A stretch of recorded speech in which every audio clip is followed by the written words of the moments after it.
Welcome back to انصاف 24/7 with Iram Irfan. Break پہ جانے سے پہلے ہم ڈسکس کر رہے تھے طلاق کو, اور ابھی ہمارے ساتھ جو ہیں سید نوید عباس ایڈوکیٹ ہائی کورٹ موجود ہیں اور آپ کے کویشچن جو ہیں وہ ڈسکس کر رہے ہیں. آپ اسکرین پر دیے گئے نمبر پر ہمیں کال کر سکتے ہیں اور جان سکتے ہیں آپ کے آئلی مسائل کا قانونی حل.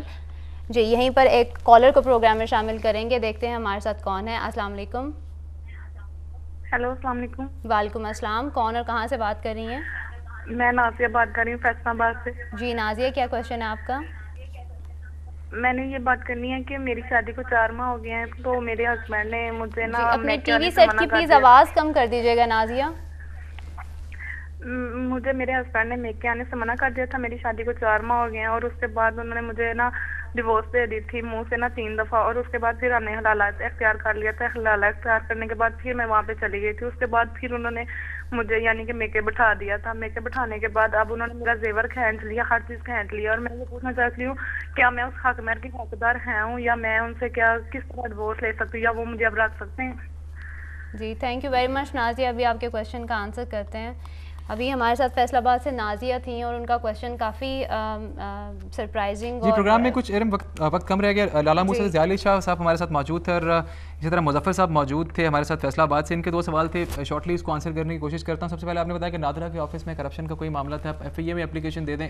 ہوتا ہے سم ٹائم اس طرح سے کہ ہم لوگ کسی رانگ جو ہے وہ ایک پلیٹ فارم پہ چلے جاتے ہیں, وہاں سے ہمیں نہیں ملتا. انٹیریئر منسٹری کو جو ہے وہ آپ لکھ سکتے ہیں, FIA میں اپلیکیشن دے سکتے ہیں, فیڈرل ادارہ اور FIA جو ہے اس کی انویسٹیگیشن کر سکتی ہے. اس کے ساتھ مظفر صاحب موجود تھے. آپ کو بتاتے چلیں کہ ٹیفٹا کا ایک کیس تھا کانٹریکٹ امپلائیز کے لیے. ملتان میں جو ہے ٹریننگ اینڈ ووکیشنل جو اتھارٹی ہے ان کے کانٹریکٹ ملازمین کو جو ہے وہ ریگولرائز کیا گیا تھا, اور اس کے انہی کی بیسس پہ لاہور میں یونیورسٹی آف ہیلتھ سائنسز جو ہے اس کو جو ہے انہی گراؤنڈ کے اوپر ان کا کیس ابھی اسٹل پینڈنگ ہے. اگر ٹیفٹا کے ملازمین کو, وہ بھی پروونشل گورنمنٹ کے ملازمین تھے, آپ کا بیٹا بھی پروونشل گورنمنٹ کا ملازم ہے, آپ یہ گراؤنڈ جو بھی آپ کے لائر ہیں ان کو بتا سکتے ہیں کہ ٹیفٹا کا کیس جو ہے 2009 کا کیس ہے, آپ اس کو جو ہے وہ رکھ سکتے ہیں سامنے مثال بنا کے اور ایز اے پریسیڈنٹ بنا کے. جی نازیہ کے سوال کی طرف چلتے ہیں. بڑی امپورٹنٹ بات ہے اس میں, کچھ ایسے ایشوز جو ہیں نوید عباس صاحب حلالہ کے متعلق بھی انہوں نے بات کی. مین ان کا ایشو یہ کہ حق مہر سب سے بڑی پیتھیٹک بات ہے, بڑے افسوس کی بات ہے کہ اس طرح کی پریکٹسز ہیں یہاں پہ کہ حلالہ بھی ان کا ہوا, پہلی دفعہ طلاق ثلاثہ ہوئی, حلالہ کے بعد پھر سے دوبارہ آباد ہوئیں, پھر سے ان کو دوبارہ چھوڑ دیا گیا, اور اب سب سے زیادہ ایشو ان کا یہ ہے کہ حق مہر بھی نہیں دیا جا رہا, اور وہ خاتون جو ہیں ابھی اسٹل ان کو صرف حق مہر چاہیے, اور وہ بتا رہی ہیں کہ مجھے اور جو ہے وہ یہ بھی پوچھنا چاہ رہی ہیں کہ میں واپس ان کے ساتھ رہ سکتی ہوں یا نہیں. دیکھیے حلالہ جو ہے وہ ایک بڑا سینسٹیو ایشو ہے ہمارے معاشرے میں. جی بیکاز یہ کہ اگر میاں بیوی جو ہیں وہ پچھتاوے کا شکار ہوں اور دوبارہ جو ہے وہ بیوی کے ساتھ خامد شادی کرنا چاہے, تو اس کے لیے ہمارے معاشرے میں جو مروجہ جو طریقہ کار ہے وہ حلالہ ہے, جسے انٹرویننگ میرج کہا گیا ہے قانون میں. اب اس کے حوالے سے یہ ہے کہ 2 ہمارے مکاتب فکر ہیں, ایک اہل الرائے ہیں, ایک اہل حدیث ہیں. جی اہل الرائے کا تعلق عراق سے ہے اور اہل حدیث کا تعلق نجد سے ہے. جی بالکل اس طرح. اب یہ ہے کہ جو 4-5 مسلمہ جو مکاتب فکر ہیں اسلام کے, وہ حلالہ کے بارے میں کیا کہتے ہیں, یہ انٹروڈکٹری بات کرنا بہت ضروری ہے اس سے پہلے کہ ہم اس کا کوئی سلوشن بتائیں. جی وہ یہ کہ اس میں جو ہمارے جو اسکولز آف تھاٹ ہیں ان میں حنفی اسکول آف تھاٹ ہمارا جو ہے وہ اس کو ریکگنائز کرتا ہے. باقی مالکی, شافعی اور حنبلی اور جعفری, یہ تمام اسکولز آف تھاٹ اس کو ریکگنائز نہیں کرتے. ان کی اسٹرینتھ جو ہے وہ اس کے لاجیفائی کرنے کی وہ یہ ہے کہ رسول اکرم صلی اللہ علیہ وسلم کے دور میں اور خلفائے راشدین کے دور میں اس کو جو ہے وہ سخت ناپسندیدگی کی نگاہ سے دیکھا گیا, ڈیپریکیٹ کیا گیا. اور ایون جو ہے وہ رسول اکرم صلی اللہ علیہ وسلم کے دور میں بھی, اور اس کے بعد پھر جیسے کہ رائٹلی گائیڈڈ کیلفس کے دور میں, حضرت ابوبکر صدیق کے دور میں, حضرت عمر فاروق رضی اللہ تعالیٰ عنہ کے دور میں, پھر حضرت عثمان غنی کے دور میں جب یہ معاملات سامنے آئے, تو حضرت عمر کا تو بڑا ایک تاریخی جملہ جو کہ رقم شد ہے کہ جو محلل ہے اور محلل لہو ہے, یعنی جو حلالہ کرنے والا اور حلالہ کروانے والا, اگر میرے پاس میں ہو تو ان کو سنسار کر دو. اور اس کے علاوہ حضرت عثمان غنی رضی اللہ تعالیٰ عنہ کے دور میں ایک واقعہ اس طرح کا آیا کہ آپ کو جب پتہ چلا کہ انہوں نے حلالہ کیا ہوا ہے, تو آپ نے فوری طور پہ اس نکاح تحلیل کو جو ہے یہ فوری طور پر یہ ختم کروا دی, اور آپ نے فرمایا کہ یہ نکاح جو ہے یہ کوئی نکاح نہیں ہے, اس کو یہ فاسد ہے, یہ باطل ہے, اور اس کو جو ہے وہ ریکگنائز نہیں کیا جائے گا. اور یہی طریقہ کار حضرت علی کرم اللہ وجہہ کے دور میں بھی جاری و ساری رہا. تو لہٰذا یہ ہے کہ صرف اور صرف جو ہے وہ اہل الرائے جو ہمارے بھائی ہیں وہ اس کو ریکگنائز کرتے ہیں, اور اس کے حوالے سے جو ہے یہ ایک رسم جو ہمارے انڈو پاک میں بھی یہ خاصی مروجہ ہے. اس میں آپ کو تھوڑی سی بات پوچھنا, انٹینشنل جو ہے یہ کیا جاتا ہے, جبکہ ایک حدیث ہمیں یہ بھی ملتی ہے رسول اللہ صلی اللہ علیہ وسلم کے دور سے ملتی ہے کہ آپ صلی اللہ علیہ وسلم نے کرائے کا سانڈ بھی کہا ایسے شخص کو جو انٹینشنلی حلالہ کرتا ہے, اور اس کے علاوہ لعنت بھی فرمائی. بہت زیادہ جو ہے وہ رسول اکرم صلی اللہ علیہ وسلم نے سخت ناپسندیدگی کا اظہار فرمایا اس پہ, اور یہی جو ہے یہ سنت رسول پہ چلتے ہوئے آگے جو ہے وہ جتنے بھی ہمارے خلفائے راشدین ہیں انہوں نے بھی اس چیز کو بالکل اس کو ریٹیفائی نہیں کیا, اور انہوں نے جو ہے وہ اس کو پسند نہیں, لیوریج نہیں دیا.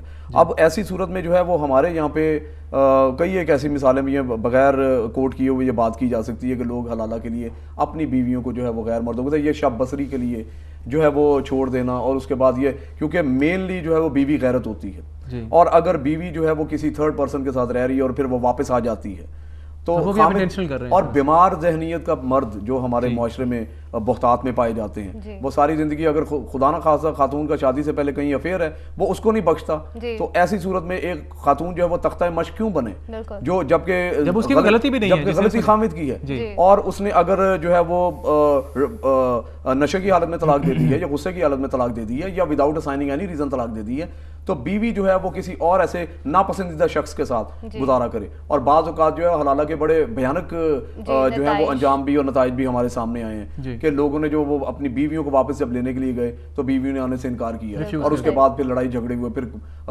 کرائم ریٹ بڑھا, اور اس کے حوالے سے دوسرے لوگوں نے جو ہے وہ اس سے بہت جو ہے وہ ناجائز فائدے بھی اٹھائے. اس میں ایک اور بات ایڈ کرنا چاہوں گا کہ ایک چیز ڈائریکٹلی اگر الاؤڈ نہیں ہے, ہم دیکھتے ہیں کہ جب طلاق ثلاثہ طلاق بین واقع ہوگی, اب وہ دوبارہ شادی نہیں ہو سکتی ان کی, تو آپ ایک چیز ڈائریکٹلی اسلام پروہیبٹ کرتا ہے, سورہ بقرہ میں جو چیز دی گئی ہے کہ اگر وہ دوبارہ کہیں اور شادی کر لے اور وہاں سے ہسبینڈ کی ڈیتھ ہو جائے یا وہ اس کو چھوڑ دے تو پھر وہ نیچرلی اگر نیچرلی ختم ہوتی ہے تب جو ہے وہ آپ جس طرح آزاد ہیں کسی بھی آدمی سے شادی کرنے کے لیے, تو 4 مہینے 10 دن کی عدت گزارنے کے بعد خامد کی فوتیدگی کی صورت میں وہ آئے گی, اور پھر وہ عقد ثانی کر سکتی ہے, کیونکہ ہم ہندو معاشرے میں تو نہیں رہ رہے کہ جہاں اسے سفید ساڑی پہنوا کے تو اسے ساری زندگی کے لیے آسٹرسائز کر دیا گیا. ہم نے تو جو ہے وہ بیوی کو, اور بلکہ صدر اسلام کے دور میں تو یہ چیزیں موجود ہیں کہ خواتین اگر بیوہ ہو جاتی تھیں تو ان کو جو ہے وہ عقد ثانی کی اجازت ہے, اور اسلام نے تو جو خاتون کی تحریم اور تکریم جو ہے وہ اس حد تک کی ہے, وہ تو کسی اور ریلیجن میں ممکن ہی نہیں. تو لہٰذا یہ کہ ایک خاتون کو جو ہے وہ حلالہ کے کانسیپٹ سے گزار دینا اور اس کو جو ہے وہ اس طرح جو ہے وہ اس کو ایک سخت ذہنی اذیت میں سے گزارنا, میں سمجھتا ہوں کہ یہ قانون نے بھی, آپ دیکھیے کہ جو سیکشن 7 سب سیکشن 6 ہے وہ اسی عمر کے اوپر دلالت کرتا ہے کہ خاتون کو اگر خامد جو ہے ریپینٹنس کا اظہار کر رہا ہے تو بیوی کے ساتھ وہ دوبارہ رجوع کر لے, چاہے جائے کہ وہ طلاق 3 ٹائمز نہ ہو جائے. تو ایسی صورت میں جو ہے وہ ان کو اب ان کا مسئلہ ہے, ان کا مسئلہ یہ ہے کہ وہ آ جائیں اور وہ کورٹ کا دروازہ کھٹکھٹائیں, آئلی عدالت کا دروازہ کھٹکھٹائیں, اور وہاں جا کر کے تو وہ اپنے حق مہر کے لیے وہ ریکوری کے لیے وہ دعویٰ دائر. سر آپ کی اجازت سے یہاں پر ایک کالر کو پروگرام میں شامل کرنا چاہیں گے. السلام علیکم, کون ہے ہمارے ساتھ؟ کال ڈراپ ہو گئی ہیں جی. جب ہم حلالہ کی بات کرتے ہیں تو اسی کے ساتھ جب ہمارا ریلیجن اسلام اور سننا جو ہے وہ طلاق کو بھی ناپسندیدہ فعل قرار دیتے ہیں, تو حلالہ جو ہے ہمارے اسلام میں اس کی کوئی جو ہے اساس نہیں ملتی, کیونکہ جب طلاق کو بھی ہم دیکھتے ہیں تو طلاق بھی ناپسندیدہ حلال چیز ہے, ان کو ویلڈ اس کو حلال تو کیا گیا لیکن اس کو ناپسندیدہ بھی ساتھ جو ہے وہ ظاہر کیا گیا ہے جی. اور اسی کے ساتھ اگر ماڈرنسٹ جو ہیں وہ لوگ دیکھتے ہیں اور وہ کہتے ہیں جی اس کو اسلام سے ریلیٹ کرتے ہیں کہ اسلام جو ہے وہ اس کو جو ہے حلالہ کو جو ہے وہ الاؤ کرتا ہے یا اس کو جنریٹ کرتا ہے, تو اسلام میں اس کی کوئی فاؤنڈیشن ہمیں نہیں ملتی. جس طرح سے ابھی آپ سر بتا رہے تھے کہ انٹینشنلی یہ کیا جاتا ہے, اور جس طرح ہم نے حدیثیں بھی بتائیں, خیر ان کی طرف چلتے ہیں. آپ بتا رہے تھے کہ اپنا حق مہر جو ہے ان کی ڈاوا منی جو ہے ویدر دیٹ از پرومپٹ اور ڈیفرڈ, کیونکہ دوبارہ سے ان کو ڈیورس کر دیا گیا ہے, تو اب اس کے لیے ان کو جو ہے فیملی کورٹ میں جانا پڑے گا. جی وہ وہاں جائیں گے اور ریکوری کا دعویٰ دائر کریں گے, اور وہاں سے انہیں اپنا حق مہر according to the amount which was enshrined in the nikah nama, وہ جو نکاح نامے میں لکھی ہوئی اسے وہ کورٹ کے ذریعے حاصل کر سکتے ہیں. جی بڑی کمپریہنسولی جو ہے وہ نوید عباس صاحب ایڈوکیٹ لاہور ہائی کورٹ اس وقت ہمارے ساتھ موجود ہیں. بڑی کمپریہنسولی انہوں نے حلالہ کے اوپر بھی جو ہے احادیث کی روشنی میں بھی اور اس کے ساتھ جو خلفائے راشدین ہیں ان کے دور میں بھی کس طرح سے اس چیز کو جو ہے وہ ڈس اپروو کیا گیا. یہاں پہ ایک اور بات آپ کی اجازت سے سر کوٹ کرنا چاہوں گے. ابن تیمیہ جو ہیں امام ابن تیمیہ رحمۃ اللہ علیہ گزرے, انہوں نے ایک بڑی خوبصورت مطلب بات کی طلاق ثلاثہ کی. جب بات کر رہے تھے ایک بات, کیونکہ یہاں پہ میں اس سے پہلے حلالہ سے پہلے کہ ہم بات کر رہے تھے طلاق ثلاثہ کی, انہوں نے ایک بات کہی کہ ایک سیٹنگ کے اندر جو ہے ایک نشست میں اگر آپ 3 دفعہ طلاق دے دیتے ہیں تو اس کا سٹیٹس انہوں نے سمجھانے کی کوشش کی. یہ بھی قائل تھے کہ طلاق ایک ہی ہوتی ہے. اس میں انہوں نے بڑی سمجھانے کی کوشش کی ہے کہ جیسے آپ حج کے موقع پہ جب آپ جو ہے وہ رمی کا موقع آتا ہے, جب آپ پتھر پھینکتے ہیں, کنکریاں مارتے ہیں, تو جیسے آپ کو 7 کنکریاں آپ ایک وقت میں ہاتھ میں پکڑ کے نہیں پھینک سکتے, آپ کو 1 by 1 جو ہے you have to throw 7 like stones. تو اسی طرح جو ہے وہ طلاق کو بھی آپ ایک دفعہ جو وہ نہیں کر سکتے 7 times, یا رسول اللہ صلی اللہ علیہ وسلم پہ اگر آپ درود بھی بھیجیں تو آپ ایسا نہیں کہہ سکتے ایک درود پڑھ کے کہ یہ میں نے 1,00,000 دفعہ جو ہے وہ نذرانہ جو ہے بھیج دیا میں نے, تو آپ کو 1,00,000 دفعہ ہی پڑھنا پڑے گا. اسی طرح طلاق جو ہے آپ ایک سٹنگ میں جو ہے وہ نہیں اس کو سوچ بچار کر کے, جب ایک تعلق بوجھ بن جائے تو پھر آپ یہ سمجھ لیں کہ اب طلاق انیویٹیبل ہے, ناگزیر ہے, تو پھر آپ ایک ایک کر کے وہ طلاق دے دیں, یہ زیادہ مستحسن سب سے بہتر طریقہ کار بھی ہے جی. اور نبی صلی اللہ علیہ وسلم کے دور میں بھی طلاق احسن جو آپ نے سب سے پہلے بتایا وہی زیادہ رائج تھی. جی بالکل. یہاں پہ ایک اور کالر اس وقت ہمارے ساتھ موجود ہیں, دیکھتے ہیں ہمارے ساتھ کون ہے. جی السلام علیکم. جی جی وعلیکم السلام. جی میں محبوب بول رہا ہوں لاہور سے. جی جی محبوب صاحب کیا کوشچن ہے آپ کا؟ میرا ایک کیس چل رہا تھا عدالت میں, میں نے اس گفٹ کو چیلنج کیا تھا. ہیلو سوری جی بولیے. میں نے مختار عام کے ذریعے گفٹ ہوا تھا جس کو میں نے چیلنج کیا تھا, تو اس میں ان کی شہادتیں بھی آ چکی ہیں. وہ اپنی اسٹیٹ میں شہادتوں میں کہہ رہے ہیں جی ہم نے مختار عام سے گفٹ لیا اور ساتھ کہہ رہے ہیں ہم نے اس سے خریدا ہے, جبکہ اصل میں انہوں نے عدالت میں گفٹ ہی پیش کیا ہے. ایگزبٹ جو ڈاکومنٹ کیے ہیں وہ گفٹ کیے ہیں. اور دوسری بات ہے کہ مختار عام میں کہہ رہا ہوں کہ پرنسپل کی مرضی کے بغیر گفٹ ہو ہی نہیں سکتا. اور تیسری سب سے بڑی بات ہے کہ کیا مختار عام کا اگر حصے کا مختار عام ہو تو وہ 1/3 سے زیادہ گفٹ کر سکتا ہے یا سارا کر سکتا ہے یا ٹوٹلی نہیں کر سکتا, اس بارے میں بتا دیں. اور کوئی لیٹسٹ اگر اتھارٹی ہے تو وہ مجھے بتا دیں یا اپنا کو فون نمبر دے دیں, یہ مہربانی ہوگی. جی جی تھینک یو ویری مچ. جی آپ کو میں پچھلے پروگرام میں بھی بتا چکا تھا کہ آپ اپنا نمبر جو ہے وہ ڈراپ کر دیجیے گا, جو ہے وہ ٹیٹرا 1 جو ہے وہ ٹیٹرا 1A+ پہ جو ہے وہ آپ جو ہے وہ اپنا پیغام ریکارڈ کرا سکتے ہیں. یہاں آپ کو بتاتے چلیں کہ اس وقت آپ ہمارے جو بیک اینڈ پہ ہمارے جو اس وقت کال ریسیو کرتے ہیں, آپ فون بند مت کیجیے گا, اور آپ ہمارے جو بیک اینڈ پہ ہماری ٹیکنیکل ٹیم جو بیٹھی ہے جو اس وقت ہماری کال جو ہے وہ ریسیو کر کے پروگرام میں بھیجتے ہیں, آپ ان کو جو ہے اپنا نمبر ڈراپ کر دیجیے گا, ہم آپ کو لیٹسٹ اتھارٹی جو ہے اس کے اوپر بھی پرووائڈ کر دیں گے. جی بہت شکریہ ہمیں کال کرنے کا محبوب صاحب. جی سر یہاں پہ ایک سوال ہے کہ مختار عام کے ذریعے گفٹ کر دیا جاتا ہے, جبکہ اسپیشل پاور آف اٹرنی جو ہے اس میں تو ہبہ کی کنڈیشن بھی ایڈ کر دی جاتی ہے, مختار عام میں بھی گفٹ کر دیا جاتا ہے سلسلہ. مختار عام جو ہے وہ انفیکٹ اپنے ہاتھ کاٹ کے دینے کا ایک دستاویز ہے, اس میں تو آپ جو ہے وہ منتقل کر سکتے ہیں, ٹرانسفر کر سکتے ہیں, ایلینیٹ کر سکتے ہیں پراپرٹی کو کسی بھی طریقے سے, اور وہ ساری کی ساری پاورز جو کہ پرنسپل کے پاس ہوتی ہیں وہ اٹرنی کے پاس آ جاتی ہیں, پرووائڈڈ کہ وہ جنرل اٹرنی ہے. مختار عام ہے, اسپیشل اٹرنی کے پاس وہ محدود سی پاورز ہوتی ہیں جو اس کو گرانٹ کی جاتی ہے, لیکن جو ہے ایگزیکٹلی, اور اسے اسپیسیفائی کیا جاتا ہے. لیکن اس کو جو ہے اس میں تو کسی بھی طریقے سے, اور بلکہ اس میں ایک لینگویج لکھی ہوتی ہے, یہ مارگیج کرے, یہ ہبہ کرے, یہ بے کر دے, اور اس کے علاوہ یہ کہیں پر جو ہے اس کو رکھ دے جو ہے, اور اس کے عوض جو ہے وہ کوئی اماؤنٹ لے لے, کرائے پہ دے دے. یہ جو بھی معاملات ہوں گے وہ سارے کے سارے اس میں ہیں. اب پرنسپل جو ہے, اب اس کے علاوہ یہ کہ گفٹ کو چیلنج کن بنیادوں پہ کیا جا سکتا ہے, وہ ایک الگ بحث ہے کہ کیا اس میں کوئی فراڈ کا ایلیمنٹ ہے, کیا 1/3 سے زیادہ تو وہ کر نہیں سکتا اگر اس کے کوئی, میں نے جیسے عرض کیا تھا کہ اگر اس کے کوئی دیگر ورثاء ہیں تو 1/3 سے زیادہ وہ کر نہیں سکتا unless and until کہ وہ اس میں کنسنٹ نہ کر دیں. لیکن اگر کوئی اس طرح کا معاملہ ہے کہ جس میں وہ, اور وہ ایسی صورت میں ہے جب وہ فوت ہونے والا ہو, جب وہ مرض الموت میں مبتلا ہو, جب وہ ادروائز وہ ساری کی ساری پراپرٹی ان ٹوٹو کر سکتا ہے. جی بالکل, اس میں کسی قسم کی کوئی ریسٹرکشن نہیں ہے. جی بالکل. لیکن جہاں تک یہ ہے کہ ان کا یہ پرابلم ہے کہ یہ گفٹ کو اس گراؤنڈ کے اوپر چیلنج کرنا چاہ رہے ہیں کہ جی چونکہ وہ مختار عام نے کر دیا تھا, تو مختار عام کے پاس وہ ساری کی ساری پاورز آلریڈی جو ہیں وہ ویسٹڈ ہیں, جو کہ پرنسپل کے پاس ہیں. جی بالکل بالکل ٹھیک ہے.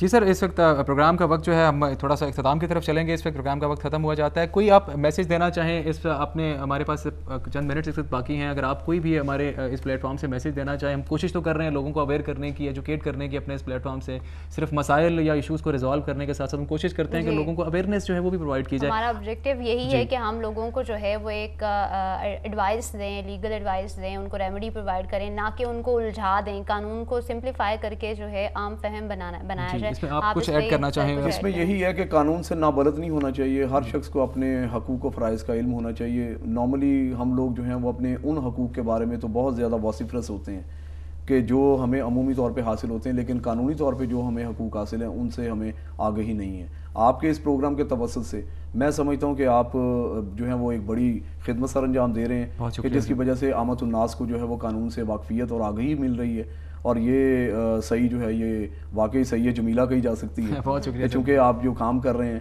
وہ واقعتاً جو ہے وہ لوگوں کو اویئرنیس دے رہے ہیں اور ان میں ایک بیداری بھی ہے. جیسے میں دیکھ رہا ہوں کہ فون کالز آپ کو بے شمار ریسیو ہوئی ہیں, کچھ ڈراپ بھی ہو گئی ہیں, ہو سکتا ہے کہ وہ لوگ بھی شامل ہونا چاہتے, تو یہ آپ کے پروگرام کی کامیابی کی ایک بین دلیل ہے.